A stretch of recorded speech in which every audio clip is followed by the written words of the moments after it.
1 year or 2 years ang mga OFW uuwi. Pag alis mo sa inyong bahay, ang anak mo ay isa lang. Pagbalik mo, naging dalawa na yung anak mo. After 2 years, dalawa na ang anak mo sa bahay. Nalalaman ko anong mangyayari. So bilang lalaki, husband, asawa, sabi niya, sana hindi lang ako nag-abroad. Sana hindi lang ako nagsiman. Ang maganda kong asawa, iniwanan ko dito, ay niligawan pala nag-swimming pala yung sa ibang tao. Kawawa naman ang sarili ko, nagsakripisyo bilang OFW.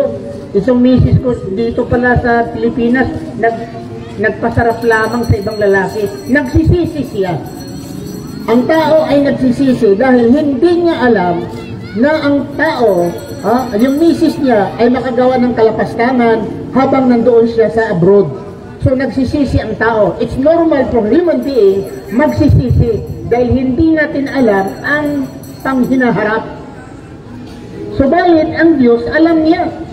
Kung sinasabi sa Biblia, Genesis chapter 6 verse 6, that God repented, that He had made man on earth, and it grieved His heart. Ito ay insulto sa Diyos. God is perfect, and He will not repent. Dahil alam niya ang pangyayari sa future bilang Diyos. Another na hindi